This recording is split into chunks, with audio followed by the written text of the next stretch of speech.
నటుడిగా మీ అందరికీ తెలుసు, ఒక రాజ్యసభ సభ్యుడిగా మీకు తెలుసు ఎంత క్లీన్ చిట్టుతో వచ్చానో. రాజ్యసభ సభ్యుడిగా నా హృదయంలో ఉండే ఆవేదన చెప్పనలవి కాదు, మీకే చెప్పాలి.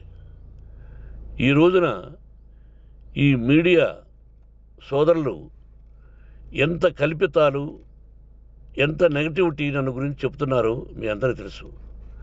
దానికి నేను బాధపడడం లేదు.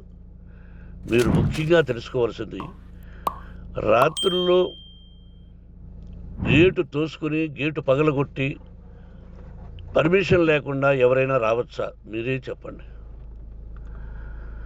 వచ్చిన వాళ్ళు అందరూ మీడియా సోదరులా, లేకపోతే ఇంకెవరైనా నా మీద పగ రాగద్వేషాలతో ఏదో ఒక ఛానల్ చేతిలో పెట్టుకొని అలా వచ్చి ఉంటారేమో సందేహం.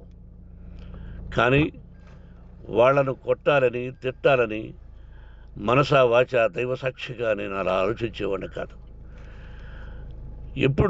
ఎందుకు? వాళ్ళు ఉద్యోగస్తులు, నేను కూడా ఉద్యోగస్తునే, అందరూ కూలివాళ్ళం. భగవంతుడు ఇస్తుంటాడు మనకు కూలి. ఎవరికి ఏమిటనేది ఆయన నిర్ణయిస్తాడు. ఇది మీ అందరికీ తెలుసు. వాళ్లకు నేను చెప్పినా వినకుండా ముందు నమస్కారం పెట్టాను. అయినా అతను నేను కొట్టామనే చెప్తున్నారు తప్ప, మైక్ తీసుకెళ్ళి నోట్లో పెట్టాము, నా కన్ను పోవలసింది.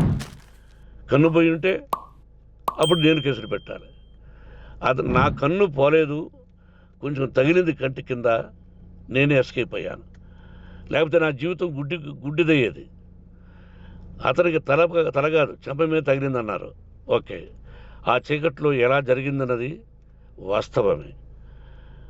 మైకు లాక్కోవడం, వాడు నన్ను కేకలేయడం, ఆ దీనిలో ఘర్షణ జరిగింది. నేను కొట్టిన దెబ్బ అతనికి తగిలింది అన్నారు.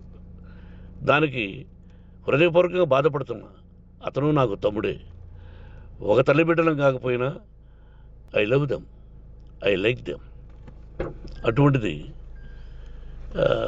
ఈరోజుకి బాధపడుతున్నా నేను. అయ్యో, అతని భార్య ఎంత బాధపడుతుందో, అతని పిల్లలు ఎంత బాధపడుతున్నారో అని నేను ఆలోచిస్తున్నా. మరి నేనెంత ఆవేదనకు గురి హాస్పిటల్లో అయ్యానో. నటించింది సినిమాలో నటిస్తాను తప్ప నిజ జీవితంలో నటించాల్సిన అవసరం లేదు. నాకున్నది ఒకటి ధైర్యం, సాహసం. నీతిగా, న్యాయంగా, ధర్మంగా బ్రతకాలన్నది నా ఆలోచన.